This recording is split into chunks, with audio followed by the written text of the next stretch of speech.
좀 든든 공본 자고라야 라장 자로 건거로 주름니 점저년다 남다라서 진예 동근 주전 주전이 제다 그라람자 간다데 비저 마르면도 등머지서 로조간 라와제 달제야 라주제 단소 드르제 조뇨 모뇨 제자도 좀자 마르금 마제르등 마람녀가 전혀 점자라드나 돈에 다자 삽심다서 연달에 조제제도 저저저다 전이 전제 달로 마제르 장후라야 라다다 오마라바자나다 오마라바자나다 오마라바자나다 오마라바자나다 오마라바자나 오마라바자나다 오마라바자나다 오마라바자나다 오마라바자나다 오마라바자나다 오마라바자나다 오마라바자나다 오마라바자 오마라바자나다 쯔든 지짐제로 오지르지 달로다 멈바라서네 과단 담조종로 도바이 로두로비나와 지도소로 냐지 젠보조든 니메자 존네 몰로 젠보나자 바그라당암 잔두제머도 돈바디지 장라상자로 各位法师，各位道友，大家上午好。Good morning to all ordained members of the audience and everyone else who has come this morning. 我们现在开始讲今天的课，听课之前，请大家发菩提心。We are going to now begin with this morning's teaching, and before we do so, please everyone make an aspiration of bodhicitta. 菩提心就是我们大乘佛教的灵魂。Bodhicitta is the soul of the Mahayana teachings. 菩提心也就是大乘佛教的精华。It's also the essence of the Mahayana path. 同时也是大乘佛教的基础。And at the same time, it's also the foundation of the Mahayana path as well. 也就是说，如果没有菩提心，就没有大乘佛教。So we could say that without bodhicitta, we wouldn't have the Mahayana path at all. 那么我们无论是学净土宗、禅宗，或者是藏传佛教的各个的这个教派，那么这些都是大乘佛教。So regardless of whether we are practitioners of the Amitabha practice or whether we practice Chan or various methods, practices associated with the different schools of Tibetan Buddhism, all of these are part of the Mahayana path.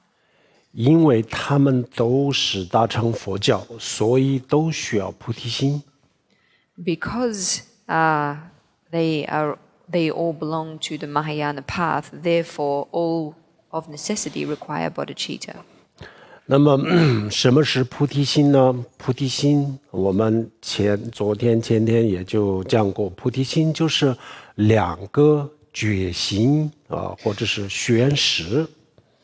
So what is bodhicitta? We've talked about this over the last couple of days of teaching and said that ultimately bodhicitta is made up of two vows or resolves. 那两个决心什么样的决心呢？首先下决心，我从现在开始让天下所有的众生从生死轮回当中解脱首先要下这样子的决心。So the first resolve or vow is the determination from now onwards to work for the sake of all beings and their liberation from the sufferings of cyclic existence. 那我们怎么样让天下所有的众生从生死轮回当中解脱呢？目前我们自己也没有在这个轮回当中获得解脱，那这个时候我们应该怎么办呢？有没有能力？没有能力，所以首先我们自己要成佛。So how do we actually go about liberating other beings from the sufferings of cyclic existence? For the time being, we ourselves haven't been able to do this. So at the present point in time, do we have the capacity to assist other beings in this? We don't. And so it's for this reason that we first must attain Buddhahood ourselves. 第二个决心啊，就是为了让天下所有的众生解脱而下决心自己先成佛。So the second part of the vow is in order to help other beings be free from the sufferings of cyclic existence, to first attain Buddhahood for oneself. 这两个决心叫做菩提心。So these two vows or resolves put together make up bodhicitta. 那我们今天听课的时候，大家要发这样子的菩提心。So today, while we are listening to this teaching, everyone needs to do so with an aspiration of bodhicitta. 不仅仅是我们今天听课以后我们做任何的善事烧香拜佛、诵经、磕头、学习、大坐，所有的这些善事都需要这样子的菩提心的基础。But it's not just during today's teaching that we need bodhicitta in our minds. Any kind of positive action or dharma action that we engage in, whether it be making offerings of incense to the Buddha, reciting sutras, doing prostration, studying the Dharma teachings, meditating, etc., all of these positive actions need to be undertaken on the foundation of bodhicitta. 这个就是我们整个大乘佛教的学习修心的目标。Bodhicitta is, in fact, the cultivation of bodhicitta is the goal of all of our Buddhist study and practice. 这个菩提心需要训练，需要修心。如果没有修心的话，我们一下子让我们要发出一个这样子的心，不是很容易的。So bodhicitta is something that we need to cultivate through practice to attempt to generate this aspiration to begin with is something quite difficult. 好，这个就是我们今天讲的这个菩提心。接下来我们就讲今天的课。So that is bodhicitta, and we're going to go on now with the topic of today's teaching. 今天我们讲如何证悟空性。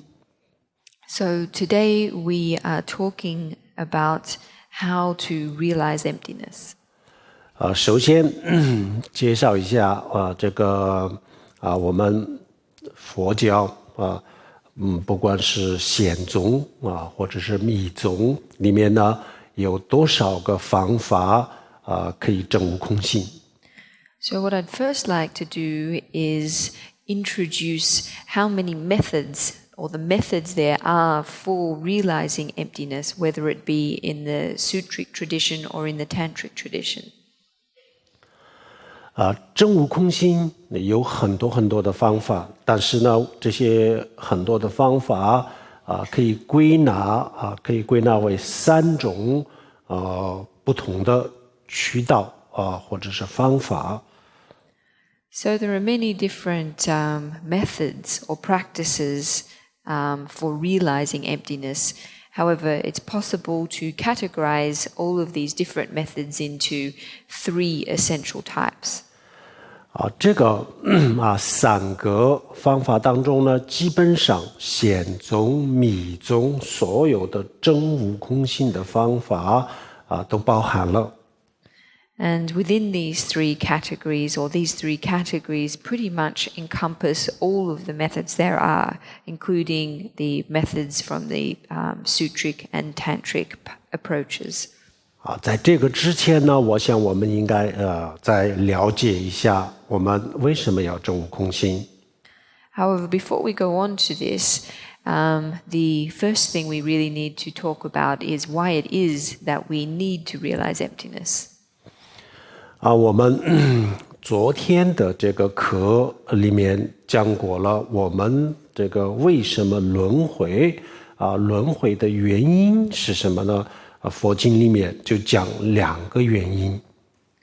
So in last night's teaching, we addressed the reason of why it is that we continue to be reborn in cyclic existence, and we identified 2 main reasons. 这2个原因因为佛教它不承认这个造物主的存在，所以呢，他认为这个世界外面的世界，或者是我们的这个还有我们众生还有我们的内在的这个心精神他们的诞生，他们的这个存在，还有他们的这个灭亡都是因为因缘有因有缘。只要有这个因缘，他们会诞生还有他们会存在，或者是他们会毁灭。So because Buddhism doesn't accept the theory of a creator God, it regards the external phenomenal world as well as our inner psychological world as arising, existing, and then passing due to causes and effects. And as long as these cause and effects are operative, we will continue to arise, exist, and then cease to exist. 如果我们不想解脱，不想成佛不想这个成为阿罗汉这些都不追求，只追求一个现实生活当中的幸福快乐这样子的话，我们可以不证悟空性。If we don't have the goal to attain Buddhahood, if we don't seek to attain arhatship, if our goal instead is simply to achieve happiness and joy in our everyday worldly existences, then it's not necessary that we do realize emptiness. 因为现实生活当中的这个幸福和快乐平时我们自己行善断恶，尽量的做好事这样子就善有善报，这样子就可以得到幸福和快乐，不需要证悟空性。The reason for this is that in respect of our everyday lives, if in general we do our best to undertake positive action and avoid negative action, then with the law of cause and effect, we will generally be able to lead a happy life. It's not necessary for us to realize emptiness.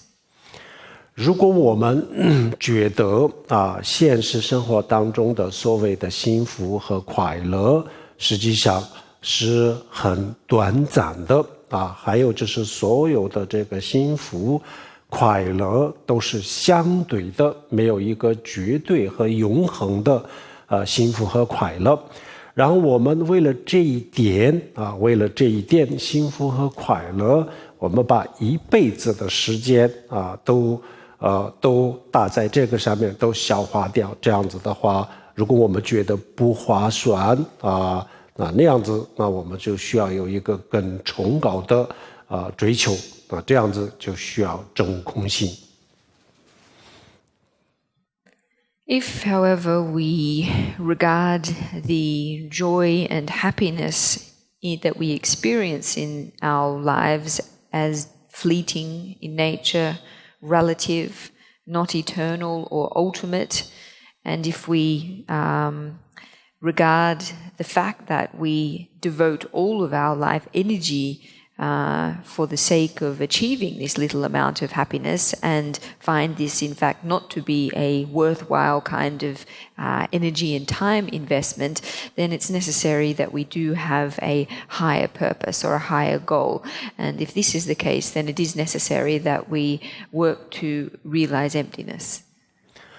那需不需要证悟空心啊？就是看我们选择什么样的路。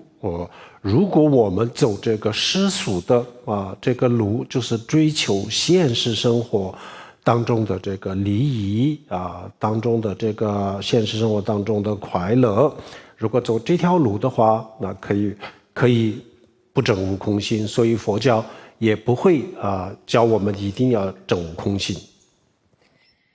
So whether or not we need to realize emptiness really depends on the path that we select for ourselves. If we decide that we wish to follow a worldly approach or a worldly path, that is one where we pursue benefit in this life, happiness in this life, then it's not necessary for us to realize emptiness.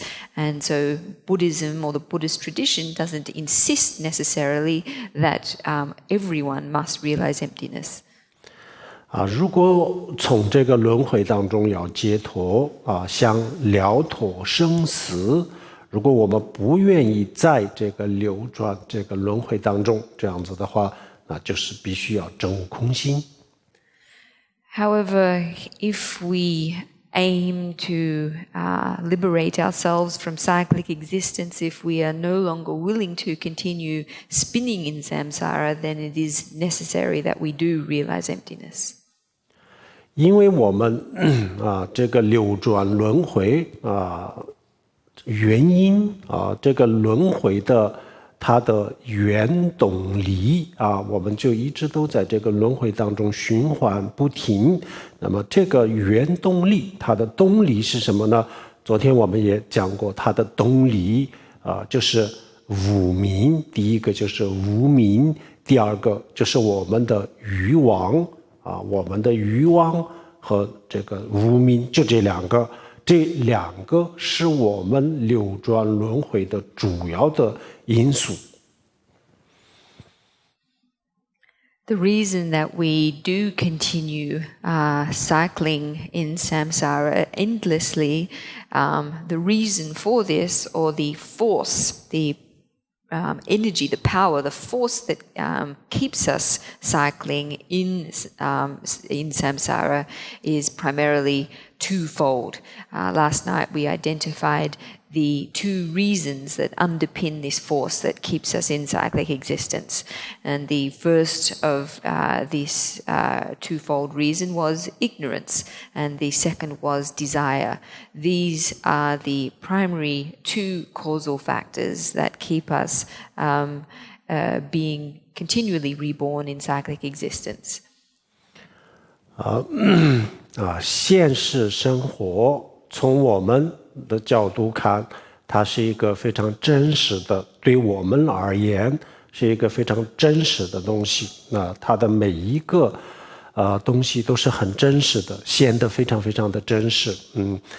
但是从另外一个角度来讲的话呢，这个现实生活呢，它也跟我们做梦的时候梦中所看到的一切一样，它也就是一种虚幻，一种虚拟的世界。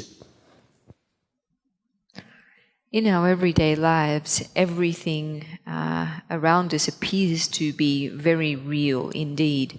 However, from another perspective, we can see or perceive everything as being the same as everything we see in a dream. That is, that everything in our lives is just an illusory world. 那么有一个问题呢，我们值得注意比如说我们做梦的时候呢，我们绝大多数的人都不知道我们自己在做梦。因为我们不知道我们自己正在做梦，所以我们对梦中的一切都有执着我们认为这是真实的。因为我们认为它是真实，所以它给我们带来的这种感受，也就是跟真实的东西或者是现实生活当中的东西的这个感受带来的感受是一模一样的。So there's one thing that we really need to pay attention to, and that is Most people don't realize they're dreaming when they aren't dreaming. And because of this, they experience great attachment to everything they experience in the dream. And the reason for this is because we regard all that appears in the dream to be real. And on account of this, we experience feelings in our dreams in exactly the same way as we do in our everyday lives. 然后我们醒过来了以后呢，才发现原来这一切都是假的，都是虚拟的。所以呢，我在梦里面的这些各种各样的追求，各种各样的这种想法都是错误的，都是很幼稚的但是呢，这个我们只有醒过来了以后才可以看到，才可以知道。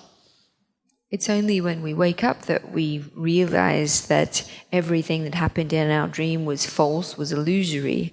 We realize that everything we were chasing after, our thoughts, etc., were mistaken and quite childish. However, it's only after we wake up that we are able to realize this. 梦我们大家都知道它是假的但是呢，知道是什么时候知道呢？已经醒过来的时候才知道。做梦的时候，我们大家都不知道它是假的。So everyone knows that dreams are not real. However, it's only when we wake up that we know that they are not real. Whilst we are still dreaming, everyone regards them to be true. 它实际上不是真实的，是假的。但是实际上是什么？根本就没有用，只是跟我们的态度有关系。如果我们认为它是真实的那它实际上是假的。但是呢，因为我们认为它是真实，所以它给我们的感觉就是真实的。So dreams are not real; they're false. However, whether or not they appear to us as real or false depends on our attitude. So if we regard what our dream as real, then even though it isn't, it creates in us feelings as if it were indeed real. 所以梦里面呢，也有这种所有的这些情绪，所有的情感跟我们现实生活是一模一样。这一点大家都是非常清楚的。So in our dreams, we experience exactly the same kinds of moods and emotions and thoughts as we do in our real or everyday lives. This is something that everyone is very clear about. 那梦里面为什么有痛苦？为什么有快乐梦既然是假的，它为什么给我们能够带来幸福感和痛苦？为什么原因？我们现在一考虑，一回头一想，一思考立即就会发现这个原来是我自己把它当作是真实的，所以它给我带来真实一模一样的感受。So if our dreams are not real, then why do we experience suffering in our dreams? Why do we experience happiness? If the dreams are false, how do we experience these things?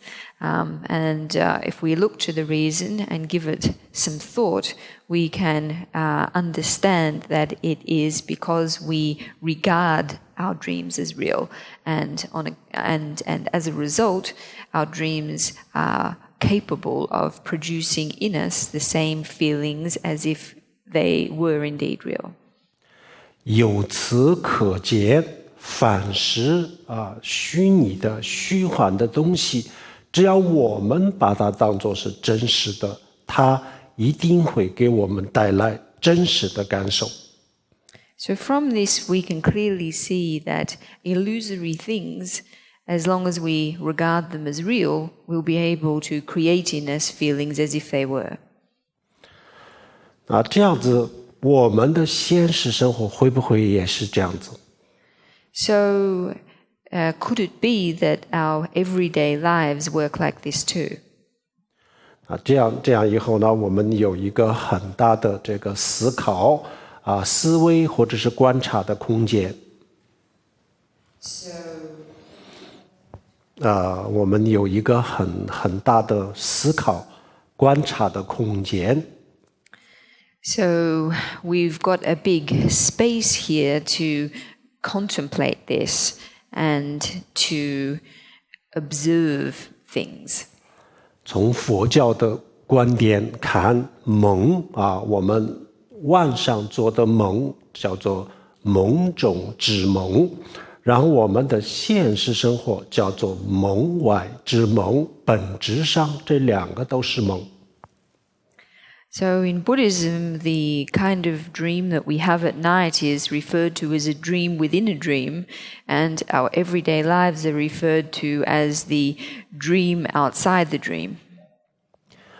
那我们发现，我们知道梦是假的或者是我们知道我自己在做梦的时候呢，梦给我们带来的所有的痛苦会消失那么我们就明白了一个道理，就是因为我们把这个世界没有把它当作真实的知道它是虚拟的，这样子它给我们带来的所有的这些真实感都会瓦解，都会崩溃，所以我们的这些痛苦也会消失。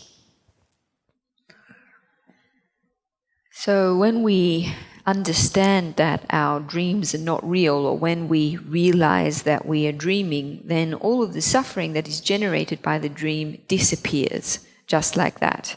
And so from this we can understand a principle, and that is that all that is illusory and false, when we understand it to be so, the feelings or the world that it supports collapses. The sense of reality collapses when we understand it to be illusory or fake, and illusory or fake. And as a result, in the process, feelings of suffering disappear and collapse too. 现在我们要不要证悟空心？我们自己要做一个决定，要做一个选择。So as to whether we ourselves need to realize emptiness, this is something that everyone needs to make a decision in respect of and make a choice. 这个轮回六道轮回当中呢，尤其是人和天人当中有一些幸福，也有一些快乐。如果我们特别的看重这一点幸福和快乐，其他的所有的生老病死的痛苦都可以忽略不管这样子的话，我们可以不证悟空心，可以走一个不需要证悟空心的路。So in the 6 realms of cyclic existence, humans as well as worldly gods do experience some amount, small amount of happiness and joy. If we place great importance on this small happiness and joy and don't care about the rest of the suffering of cyclic existence, then in this case it's not necessary that we realize emptiness, and we can pursue a path that doesn't entail this. 如果我们认为这个轮回当中虽然有一点幸福和快乐，但是不多，绝大多数都是痛苦，尤其是生老病死，那这样子的痛苦，任何一个地方都有，都没有办法回避。如果动物或者是像恶鬼、地狱这样子的话，那么这个更多的痛苦，所以我就要突破，我就要超越这个轮回如果有这种想法，那就必须要证悟空心。If, on the other hand, we see this bit of happiness we experience in our lives as only rather limited in scope, and in fact deem the majority of life to be suffering, particularly the suffering of birth, of aging, of illness and death, and we regard these inescapable forms of suffering as something we very much seek to go beyond and transcend, then in this case it is necessary that we do realize emptiness. 佛教很清楚地给我们讲了这两条路的这两条路的结果，还有整个的过程，然后呢，让我们自己决定最后不是佛教来给我们安排，一定要证悟空性或者不需要证悟空性最终的决定权就在我们每一个人自己的手里。So Buddhism, the Buddhist teachings have set out these two paths, one that entails realizing emptiness and the other that doesn't. The process of following these two paths, the different results that these paths will lead to are something that is set out for us by the tradition. However, as to the question of which path it is we pursue, this is not something that the Buddhist teachings seeks to dictate for us. The choice is up to each of us as individuals. 好，这样子这一项我们就讲了简单的介绍了为什么要证悟空性。So just now we have looked at why it is that we need to realize emptiness. 好，接下来再给大家介绍这个证悟空性的3种不同的方法。And I'd now like to go on to talk about the 3 different ways there are for realizing emptiness. 这个3种不同的方法当中的第一个方法呢，是一个比较简单的方法，也就是我们大乘佛教里面呢常用的一个方法。So the first of these methods is a relatively simple and straightforward one. It's one that is commonly used or commonly pursued in the Mahayana school. 这个方法呢，就是一种推理就是逻辑推理。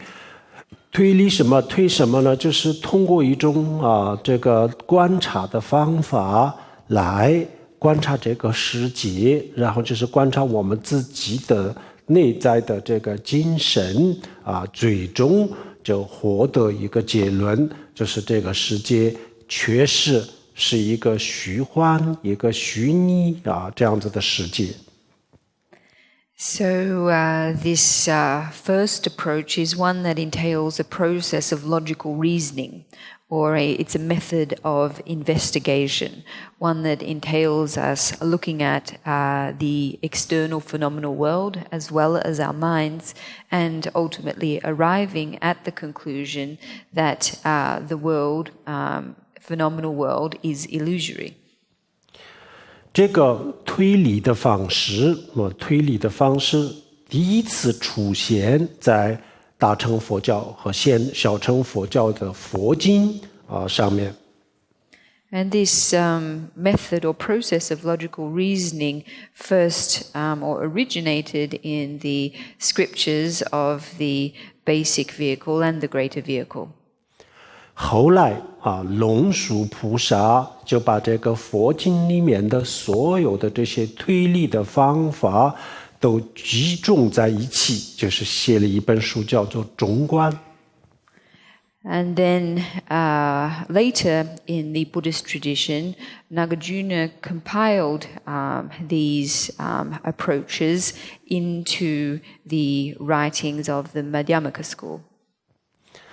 中观就是一个非常非常有效的一个推理的方法，就是通过一种推理思维观察的方法，让我们明白这个外在内在所有的世界都是梦幻泡影，都是像梦如梦如幻这样子的虚拟的世界。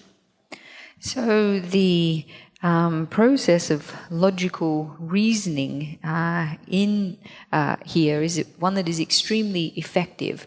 Through a process of investigation and logical reasoning, we can establish that the external world as well as our internal world are both illusory like a dream. 这个推理的方式可以把外面的任何一个物体最终可以最终可以决定或者是最终让我们明白它就是一个虚拟的东西。This process of logical reasoning is capable of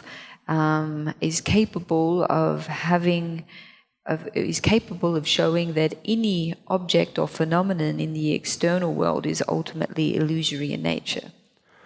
然后同时也可以让我们发现我们自己的内在的心或者是精神也是虚拟的。And at the same time, this approach is also capable of having us realize that the nature of our minds as well is illusory too. 通过这种方法去观察的时候呢，万事万物都可以变成空性。So relying on this method, ultimately, we can understand that everything is ultimately empty. 实际上不是万事万物变成空性，它本来就是空性，而是让我们明白万事万物是空性。So it's not that through relying on this process, everything becomes empty or becomes emptiness. Everything was empty to begin with. It is this method that enables us to understand this emptiness, which always already was.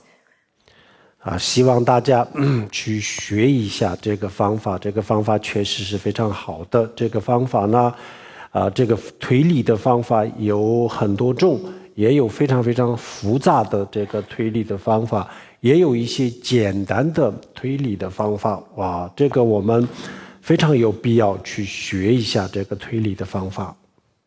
I really hope that everyone does study this method. It's a very good one. This approach of logical reasoning, there are many different types. Some are more complex, others are more simple. 这是我们今天讲的3个方法里面的第一个。So of the 3 different approaches for realizing emptiness that we're talking about today, this is the first. 好，第2个方法呢是藏传佛教的密宗它特有的一个方法。And the second approach is one that is unique to the Tantric tradition of Tibetan Buddhism. 这个叫做气脉明点的修法。And this is a practice that works with the winds, drops, and channels in the body. 气脉明点呢，它实际上就是一个身体上的一种这个气和脉的一个训练的方法。那为什么这个通过我们的身体的一种训练，为什么可以达到这个真悟空性？这2个之间有什么关系呢？ So this approach, which works with our body, is ultimately an exercise in winds and channels. How is it that an approach that works with our body is connected to the realization of emptiness? What is the connection between the two? 因为这个气脉明点的修法，它可以强制性的把我们的所有的这个杂念所有的这些杂念可以断掉。The reason that this approach can enable us to realize emptiness is because of its capacity to forcibly eliminate all of our discursive thoughts. 那我们大乘佛教的一般的这个修法呢，不是强制性的杂念都断掉，而是逐渐的，我们修四禅八定，然后逐渐的把我们的杂念减少，最后到没有。In the Mahayana teachings, most approaches don't forcibly eliminate our discursive thoughts and afflictions. Rather, they gradually, the approaches are gradual ones that seek to gradually reduce the extent of our discursive thought activity through following a meditative approach relying on the four jhanas. 他把强制性的所有的这些杂念这些念头都断掉了以后呢，然后我们的心的本心，也就是佛心如来藏，它的本来的面目就会显现出来。So, this approach of forcibly eliminating or forcibly removing our discursive thoughts means that the original face of our mind, Buddha nature, can shine forth. 佛心如来藏本来面目，这些都是一个意思。那么这些都本来就是指我们心的本性，它本身就是我们心的本性，它永远都是存在的。比如说水跟液体是分不开的，水它永远都是液体同样的，我们的心跟这个佛心如来藏是分不开的，因为这个佛心是它的本质，它的本心，所以只要有我们这个精神它存在，就有如来藏，就有佛心的存在。So whether we talk about our primordial or original nature or Buddha nature or the basic essence of the mind, all of these are referring to the same thing. Our Buddha nature is always existent, just as water can never be separated from its characteristic as liquid, so too the mind can't be separated from Buddha nature. It is its basic or fundamental property or nature. So long as we have consciousness, there will always be Buddha nature. 只不过就是我们有烦恼有杂念的时候，我们没有看到它的存在，没有发现它的存在而已。It's only due to our afflictive thoughts and emotions and discursive thought activity that we usually don't recognize our Buddha nature. 通过气脉明点的修法，把所有的杂念、所有的念头断掉了以后呢，然后我们可非常容易的发现或者是体会、体悟本来的面目就是我们的心的本心。So through the practice of wind, drops, and channels, our discursive thoughts can be eliminated, making it easy for us to discover, or should we say, experience the original face of our mind, or the basic nature of our mind. 第三个证悟空性的方法呢，跟前面的两个就有一点不一样，因为它第一个它没有用这个观察的方法，它不需要逻辑的推理第二，它也不会用这个气脉明点的这个修法，它也不需要这个修法，所以它跟前面的两个渠道、两个方法就有一点不一样。Now, the third approach for realizing emptiness is different from the first two. To start with, it's not one that relies on a process of logical reasoning. At the same time, neither does it involve manipulating or training our winds, drops, and channels. So it is a different approach to the two that we have just spoken of. 那他的方法呢，就是直指人心啊，直接就把人的心的本心指出来，让我们看到一个这样子的方法。这个是藏传佛教的大圆满啊，还有汉传佛教的禅宗的方法。So this approach is one that directly points to the fundamental nature of the mind, and this kind of approach is the Dzogchen approach within Tibetan Buddhism, or the Chan approach in Chinese Buddhism. 这三个不同的方法，他们最终达到的这个目的都是基本上都是一样的，效果都是一样。虽然是这个观察的这个能力呢稍微有一点点差一点，他看到的稍微有点模糊一点，但是呢不管是他的模糊的看到，或者是很清晰的看到，实际上看到的东西都是一个。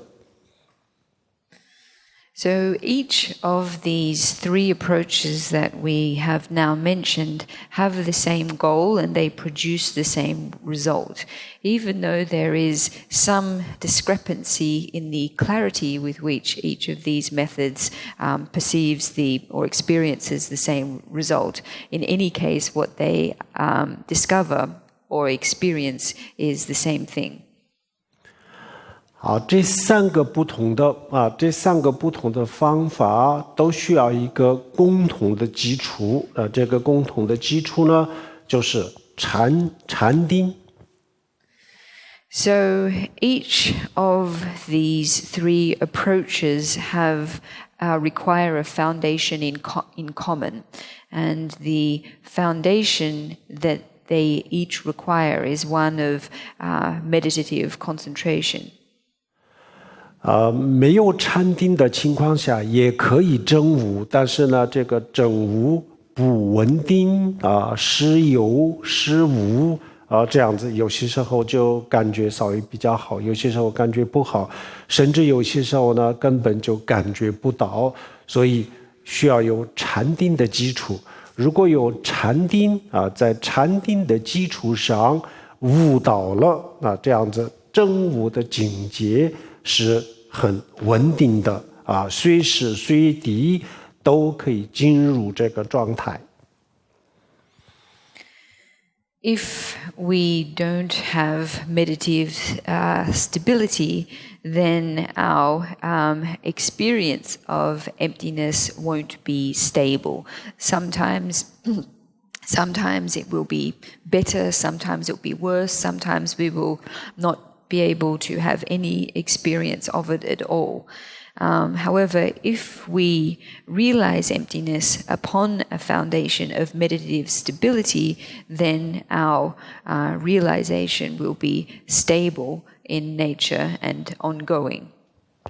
好，这个是我们今天讲的理论。接下来给大家讲一讲这个禅定怎么样用的一个具体的方法。So that is the theoretical component of this morning's teaching, and from here on in I would like to introduce to everyone a method for cultivating meditative stability. 禅定在佛教里面，大乘佛教、小乘佛教还有这个显宗、密宗里面所讲的这个禅定有各式各样的方法，特别的多非常的多。那这样子的话，我们今天就给大家介绍一个显宗还有密宗大家都用的、大家都共用的一个禅定的禅修的方法。So the various meditation methods in the Buddhist tradition for achieving samadhi are very abundant. Teachings within the Mahayana school, the Tantras, the basic vehicle, there are many, many different techniques and many different methods. The technique that I would like to share with you today is one that is common to both the Mahayana and the Vajrayana. 如果有这个禅修的基础，就非常容易能够证悟。If we have a strong foundation in cultivating meditative stability, then it is easy for us, it is simple for us to realize emptiness. 这个禅修需要有这个禅修之前还要有其他的这个基础，就是像宗喀巴大师讲的这个像出离心、菩提心这两个必须要在这个前面修好，必须要有这个基础，才能够修禅定和这个空心。Of course, before we engage in this meditation practice, it's necessary that we do have completed preparation prior to this. So as Tsongkhapa outlined, we first need to cultivate both our renunciation and our bodhicitta, and then upon this foundation, go about developing a correct view of emptiness. 这个宗喀巴大师前面的三主要道里面讲的前面的两个，就是出离心和菩提心的具体的修法，我们曾经讲过很多很多次。那么今天呢，不再重复。So Tsongkhapa's three principles of the path, primarily the first two, renunciation and bodhicitta. On previous occasions, I have taught on his practice methods, and for this reason, I'm not going to go over them again today. 好，今天我们讲的是三主要道，宗喀巴大师三主要道里面的第三个，最后一个就是空性见证悟空性的见解我们介绍一下。今天的上午和下午呢，就讲这个怎么样证悟空性。So rather what we're focusing on today is the third of Tsongkhapa's three principles of the path, establishing a correct view of emptiness. And that is going to be our focus for the morning and afternoon teachings.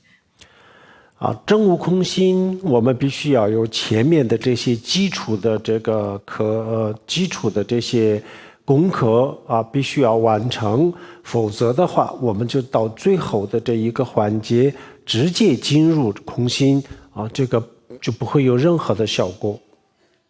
So it's necessary before we go about the third aspect of realizing emptiness, that we have laid the proper foundations laid the proper foundations. If we go directly to realizing emptiness, then we won't experience any effect or results at all. 大家一定要高度重视出离心和菩提心的这个修法。那这个修法呢，我们可以通过网络学习网络上也讲的比较多有中文版的，然后有英语版的，都有很多，都讲的非常的多。大家要学习这个出离心、菩提心，先学好，然后再去修禅修。那我们今天呢，从禅修开始讲不讲出离心和菩提心。So everyone needs to regard with due importance the cultivation of both renunciation and bodhicitta. These are things that the methods you can learn about online. There are a lot of teachings available in English version, in Chinese version. In any case, a proper foundation needs to be laid in the cultivation of bodhicitta and renunciation. And after we have done this, we can move on to realizing emptiness. 好，首先我们禅修的时候呢，要注意3个方面，一个是我们的身体的姿势，一个就是呼吸第3个是我们的心态的这个调整或者是训练就要注意这3方面。So when we begin to meditate, there are 3 things that we need to pay attention to begin with.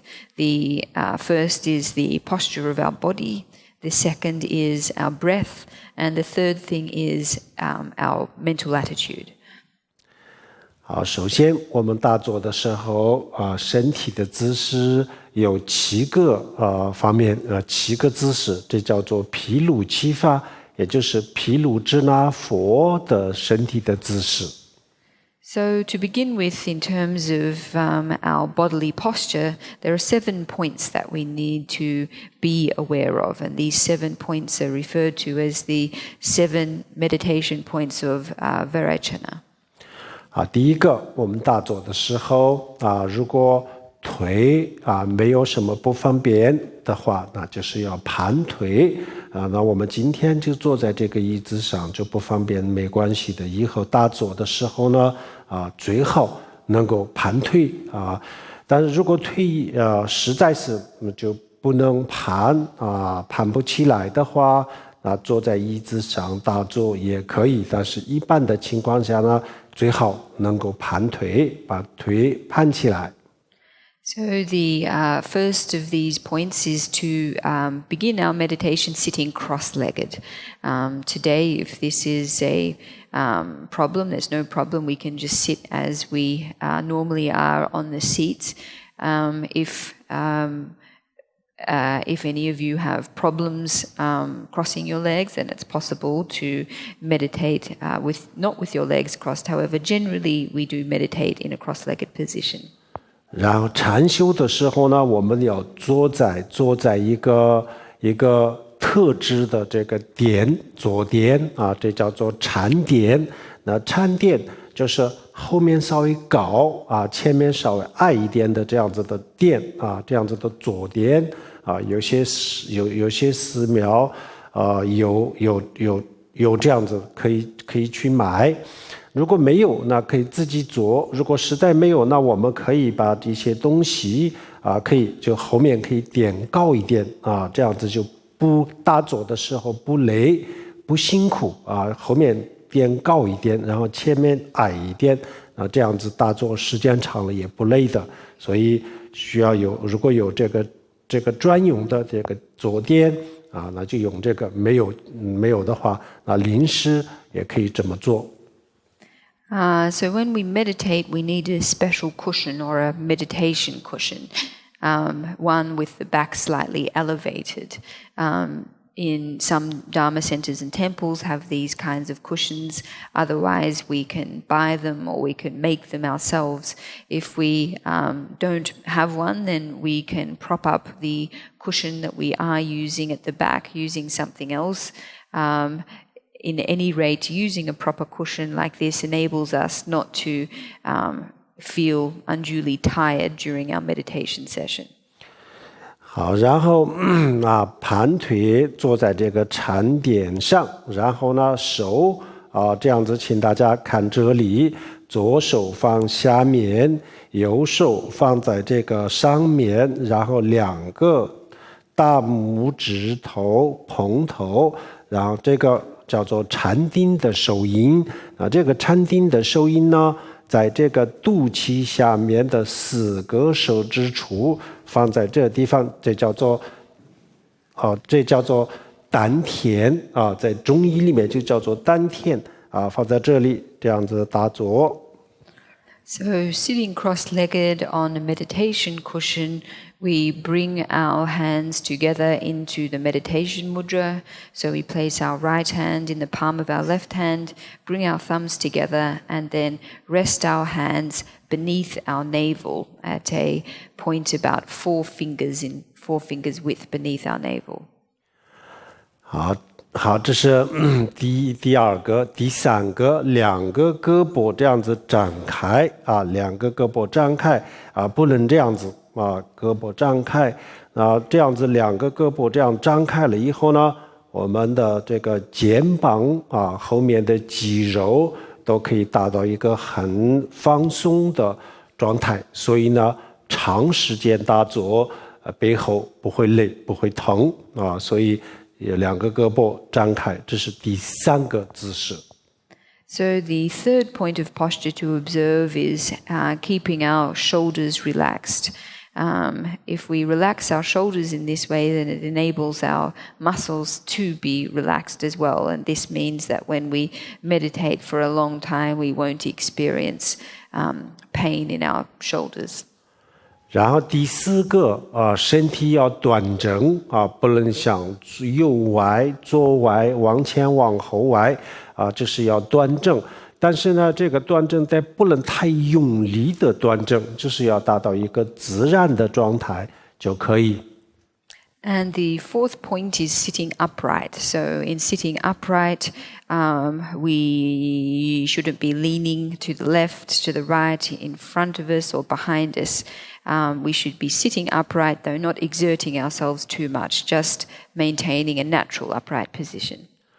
好，然后第五，头稍微往前埋头啊，但是不能这样子啊。稍微往前埋，这个就是第五。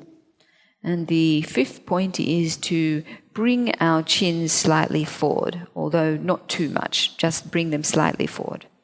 然后第六眼睛往下看，往前看那我们打坐的时候，就有些人呢。因为睁开眼睛的时候就看到很多东西，或者是有人走来走去，心静不下来，所以很多人喜欢闭着眼睛打坐但是一定要睁开眼睛，要半闭的状态眼睛是要半闭的状态，不能完全闭着眼睛打坐。如果是闭着眼睛打坐的话，那么5分钟、10分钟以后就开始昏沉最后就睡着了。So the sixth point concerns our gaze. We need to keep our gaze focused on a spot or the space in front of us. Some people, when they meditate, like to close their eyes. They find that when their eyes are open, they see many things, and this leads them to become distracted. However, we shouldn't close our eyes. We should keep our eyes half closed or semi-closed. The reason being that if we do close our eyes, our minds will become dull, and within 5 to 10 minutes, we'll find ourselves nodding off to sleep. 好，然后最后一个呼吸从鼻孔从口腔正常的呼吸，不需要调快调慢很自然的放松的呼吸。And the next point concerns our breath. There is no need to accelerate our breath or regulate our breath. We simply breathe as we normally do in a natural and relaxed way. 好，这个是身体的姿势。我们打坐的时候呢，有这个身体的姿势的话，这就帮助我们心平静下来。So these are the points of bodily posture that we need to pay attention to. And these points help us during our meditation to bring our mind into calmness. 禅定的这个功夫有达到一定的时候呢，没有这个禅定的基础，没有这个姿势的话，也应该是没问题。但是呢，平时我们比如说在自己的佛堂或者是稍微比较安静的地方专门的去打坐的时候呢，最好以这个姿势打坐。After we have become more advanced in our meditation practice, it's probably not such a big deal if we don't observe all these points of posture. Generally speaking, though, if we're meditating in our shrine room or in another quiet place, it is best if we do pay attention to each of these 7 points. 好，这是第一个。然后呢，第二个是我们把我们的这些所有我们心中的所有的这些情绪、垃圾情绪全部要清空啊！如果我们把这么多的这个一天下来的这么多的这些情绪、负面的情绪、垃圾情绪这些不清空的话那我们的心里装了满满的这么多的垃圾情绪这样子去打坐的话，打坐的效果不好，所以呢，就把这些垃圾情绪全部要清空、清理再打坐。So that is the first stage of our preparation for meditation. The second stage is dispelling our negative and destructive thoughts. The reason for this is if we don't, our minds will be overflowing with thoughts of negative and destructive kind, and meditating in this state will not lead to good results. So it's necessary first that we cleanse our mind of these negative thoughts. 好，那这个垃圾情绪怎么样清理呢？清空的方法就是通过呼吸，还有一个观想，通过这两个的力量来清空。So how is it that we go about cleaning ourselves or dispelling these negative and destructive thoughts? Well, we do so by using an approach that relies on our breath as well as a simple visualization.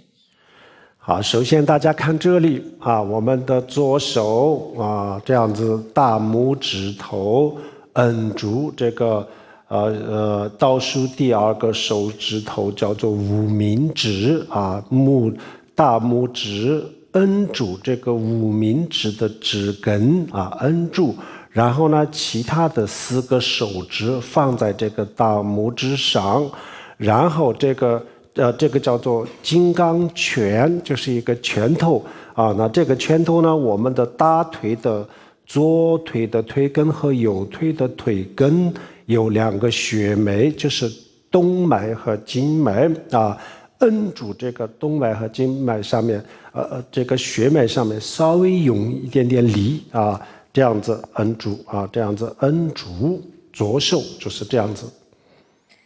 So what we first do is make a Vajra fist with our left hand. We do this by pressing our thumb to the base of our fourth finger. Our fourth finger is also referred to as the finger of ignorance.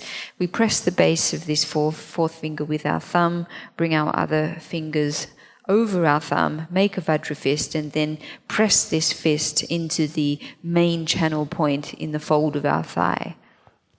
这也是一个简单的气脉明点的修法为什么要摁住这个无名指的指根？为什么要摁住这个血脉都有一定的道理。In fact, you could say that this is a simple method of working with our winds and channels. Why is it that we press our thumb into this channel point in our thigh?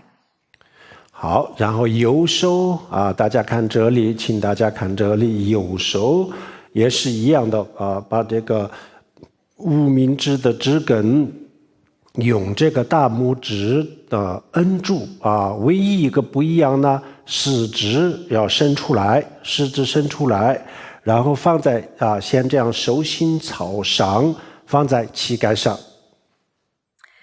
We do the same with our right hand. We press our thumb to the base of our fourth finger, close over our other fingers, except this time we keep our index finger extended and we rest the back of our hand on our right knee. 然后这个手指右手的这个手指摁住这个右边的鼻孔还没有摁住的时候呢，要深深的呼一口气，吸一口气，然后吸了一口气，然后深深的吸一口气，然后再摁住。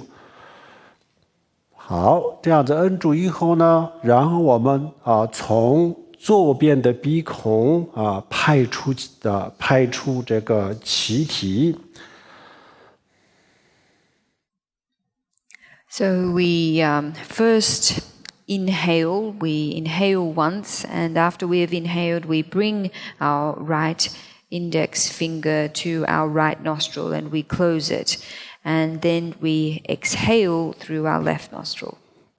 好，然后这个时候最重要的是观想啊。那这个时候我们要观想，把我们的所有的这些烦恼所有的烦恼贪嗔痴，还有就是我们这一天当中这个产生的所有的这些情绪，负面的情绪、垃圾情绪、烦恼等等，全部的这些情绪都变成了一个黑色的气体又黑又脏的一个黑色的气体，然后从我们的这个左边的鼻孔当中都排出去，都排在身体的外面。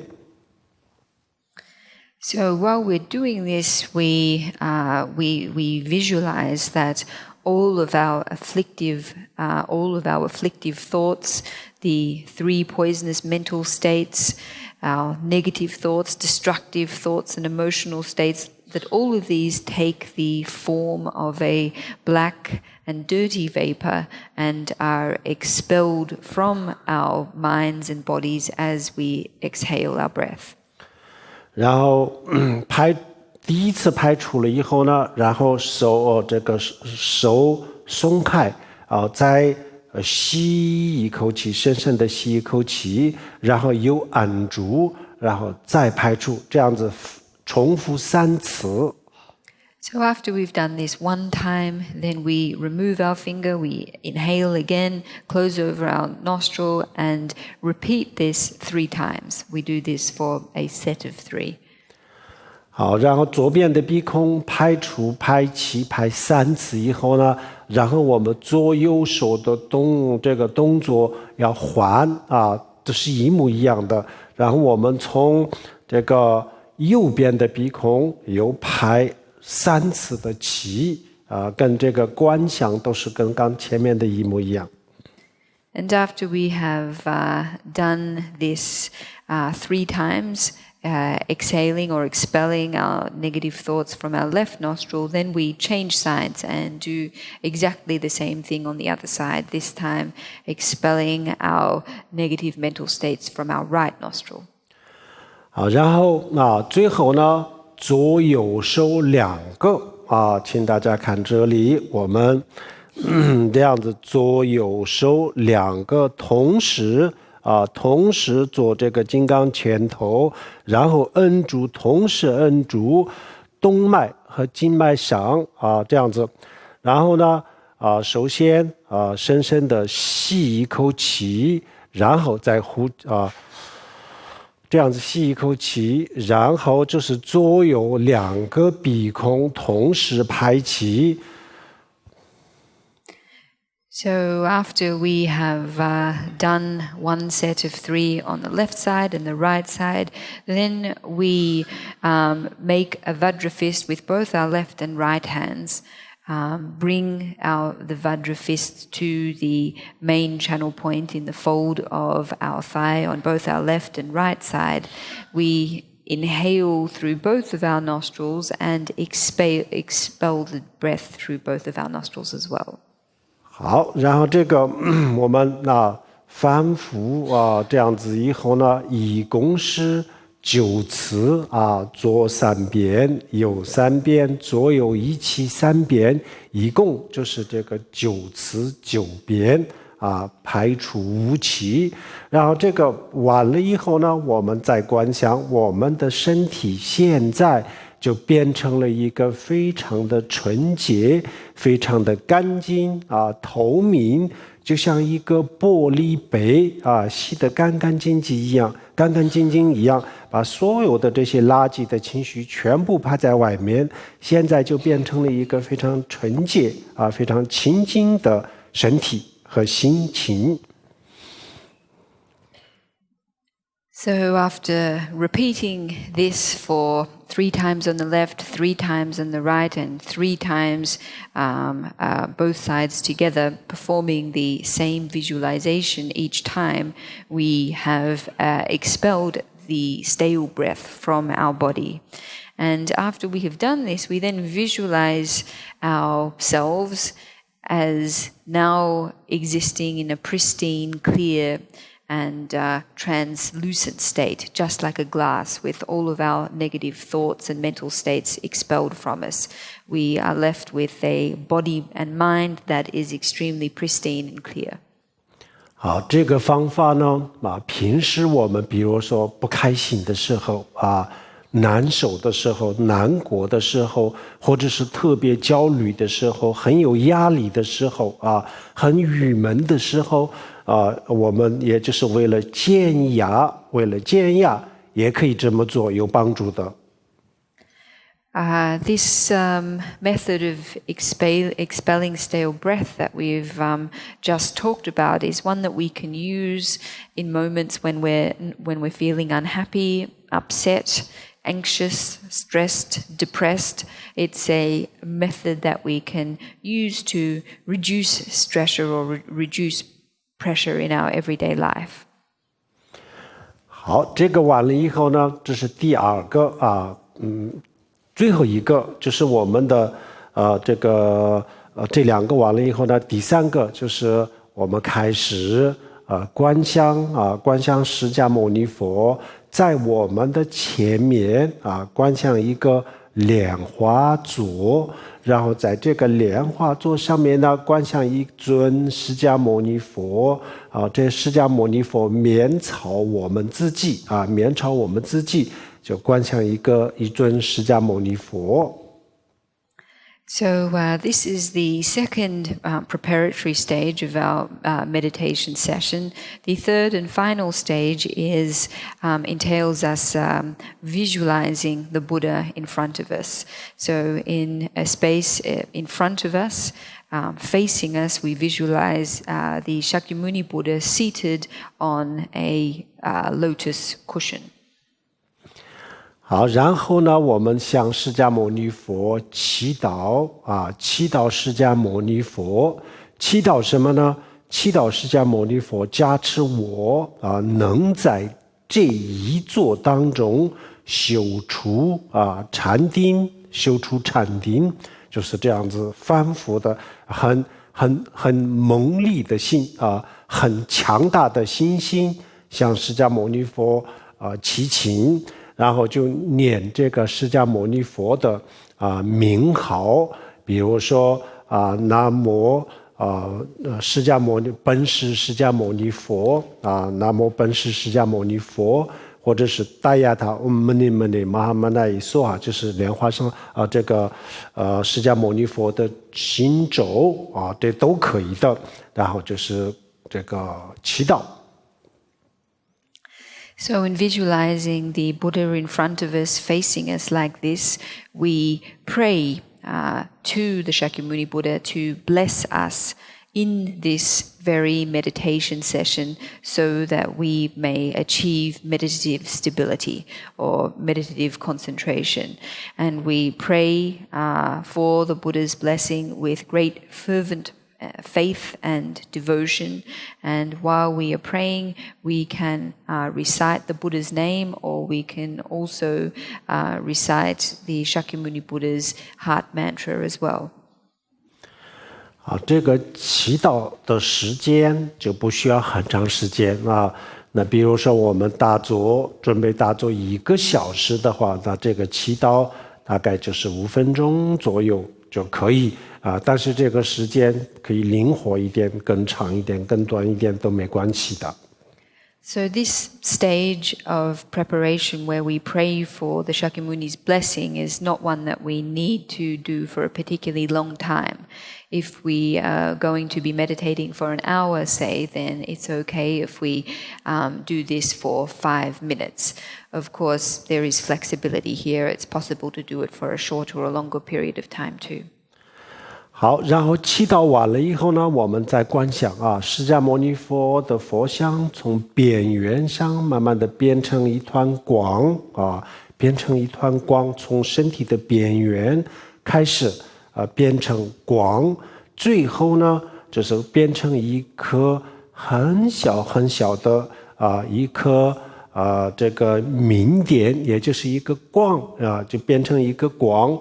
亮点啊，就像这个佛珠上面的一个柱子一样，那么很小很小的一颗光，然后这个光从我们自己的头顶啊，从头顶进入了我们的身体，最后就到达了这个从头顶啊就往下到达了我们的心间啊，心间这个时候呢，我们再观想我们的心跟释迦牟尼佛的智慧融为一体，无二无别这样子观想，然后在这个观想当中，我们不去思考过去，不去思考未来，当下的心也就平静一个非常平静的状态当中安住安住，就在这个就是安住，意思就是说在这个当中停留。So when we reach we have finished praying for the Shakyamuni Buddha's blessing, then we visualize the outer edges of the Buddha turning into light, and then slowly the Buddha himself entirely dissolves into light until the light is the size of a small drop or a bead, just like a bead on a prayer mala. And this bead or this dot of light we visualize entering the crown of our heads and then descending from the crown of our head to our heart. And when it reaches our heart, we visualize that the mind and the wisdom of the Shakyamuni Buddha mingles with our own such that they become inseparable. And then without giving rise to thoughts of the past or the future, we simply rest in this natural state of stillness and equanimity. 好，这个安住就不需要很长时间，也就是几分钟就可以，2、3分钟、4、5分钟都可以。我们这样子观的这个安住的时候，还没有什么其他的念头，就可以继续安住。然后开始产生一个念头的时候，然后我们就不需要再修这个然后我们开始修另外的一个主题的禅修方法。So we don't need to rest in this state for a particularly long period of time. Just a few minutes is okay, 3 to 5 minutes. Or we rest in this state until thought activity interrupts us. So as soon as the next thought arises, we can move on from this stage and begin the core part of our meditation practice. 好，这一项都是这一项是我们修任何一个禅修，或者是我们打坐任何一个打坐，在这个之前都需要的，必须要经过的。那我们做任何一个禅修都需要经过这个前面的这个3个要点第一个就是身体的姿势，第二个就是排出污气，第3个就是祈请释迦牟尼佛这3个任何打坐之前有这个是非常非常好的我们不管是藏传佛教的大坐、汉传佛教的大坐，任何一个大坐，凡是佛教的大坐，在前面有这3个，就是有相当大的帮助，非常好的基础。These 3 preparatory practices that we've just covered. Firstly, attending to our bodily posture. Secondly, expelling stale breath. And thirdly, praying to the Shakyamuni Buddha for his blessings. preparations or a preparatory stage that we need to do in any kind of meditation session, regardless of what the meditation method or approach it is that we are practicing. So regardless of whether it be a meditation method in the Tibetan Buddhist tradition or in the Chinese Buddhist tradition, or indeed any Buddhist meditation method, following these or applying these three preparatory stages can be of great help and of a foundational assistance to our core meditative practice. 好，这个是我们修禅定的时候的一个叫做前行啊，也是一个预备的工作。然后接下来再介绍这个禅定的主体的修法。So that is the preparatory work or the preparatory stage for our meditation session, and we're now going to move on to looking at the core part of the practice. 好，首先我们修这个禅修的时候呢，我们准备介绍一个我前面讲的这个密法。还有大乘的显宗，大家都共用的一个禅修的方法，一个比较简单，大家都能够用得上的一个禅修的方法给大家介绍。So what I would like to introduce is a meditation method that is used, that is common to the Sutric path as well as the Tantric path. It's a relatively simple method, one that can be used readily by everyone. 好，首先我们要这个请一张释迦牟尼佛的佛像唐卡。这个唐卡呢，小就是4个手指这么高4个手指然后大的就是就这么大，也就是一张 A4 纸这么大的话就可以。这个不能太大，如果太大了，就注意力就会分散不能集中那么如果太小，我们看不见，所以呢。这个4个手指小到4个手指，大到一张 A4 纸那么大，就请一个这样子的释迦牟尼佛的唐卡，或者是像这样子的释迦牟尼佛的铜像也可以的就放在自己的前面，我们可以这样子可以平视的地方放在前面，不需要往高处看，不需要往低处看，可以平视的地方。放在前面。So the first thing that we need to do is to acquire for ourselves a tanka of the Shakyamuni Buddha, one that is not too big and not too small. So the ideal size range should be between a size of 4 fingers in width, up to a size of an A4 piece of paper. If the tanka or the image is too big, then it's difficult for us to focus our attention. Our attention becomes dispersed. At the same time, if it's too small, then we aren't able to see the image properly. Alternatively, we can use a bronze statue of the Buddha, and the image should be placed in front of us, not too high or not too low, just in front of us.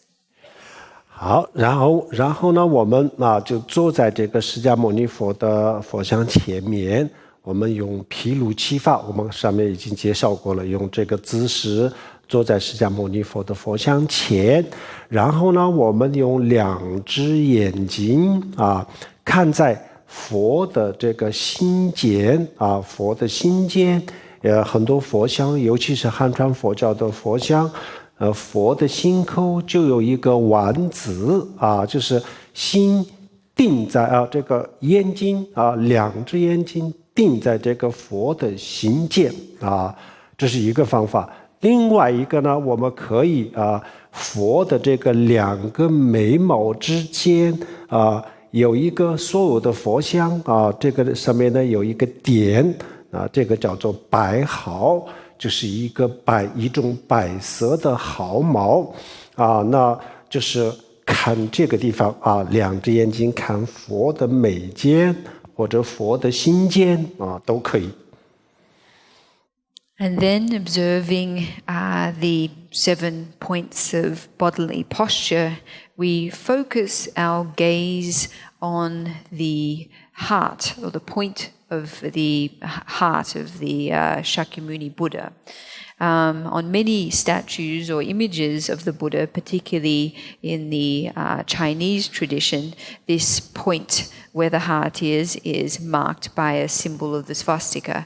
And we focus our gaze at this point, or alternatively, we can focus our gaze between the Buddha's eyebrows. And there is often also a symbol or a point here that we can focus on. 好，然后我们的眼睛啊，两只眼睛顶在佛的眉间或者是心间，然后同时我们的心啊，也就专注在这个佛的心间啊，或者是眉间，然后两只眼睛还有我们的心啊，就是精神注意力啊，注意力也就集中在这个上面啊。佛的心间或者是这个眉间就是角点，这是一个角点，然后我们的两只眼睛和心定啊，锁定在佛的心间，锁定专注啊，然后一动不动啊，心里不要有任何的这个杂念，不要去思考过去，不要去思考未来，当下的心也就专注于佛的眉间啊，或者心间，然后不要有任何其他的这个念头啊，不要有其他的念头，然后就安住。So with fixing both of our eyes on the point either between the Buddha's eyebrows or at the Buddha's heart, we focus both our gaze and our mind on this point. So these points are focus points or focal points for us. We gaze, we fix our gaze with complete concentration and focus single-pointedly at this point. And when we do so, we focus with unwavering concentration, giving rise to no thoughts of the past or the future. We simply focus our mind entirely on the Buddha and rest our minds in this state. 好，这个叫做修禅修啊，还有一些具体的方法呢，我们可以下午可以继续给大家介绍。So this is one meditation method that we can practice. We will continue talking about this in the afternoon teaching. 好，我们现在最后做回向啊，回向就是我们今天上午大家听经闻法，这个有很大的功德，然后我们把这个功德分享给天下所有的众生。还有就是像自己的这一生的亲生的父母、家人等等，反正自己需要特殊的这个需要做回向的人等等就是分享给他们，让我们希望以我们的功德、我们的福报，能让天下所有的众生健康幸福。然后很快就能够超越生死轮回，这样子大家发心回向。So we are going now to end with a dedication. We are going to dedicate the great merit that we have generated by listening to this morning's teaching and share it with all beings as well as our family members in this life and other special people who can be helped through the dedication of our merit. And we do so with the wish that by the strength of our merit they may achieve happiness and health and ultimately rapid transcendence of the sufferings of cyclic existence.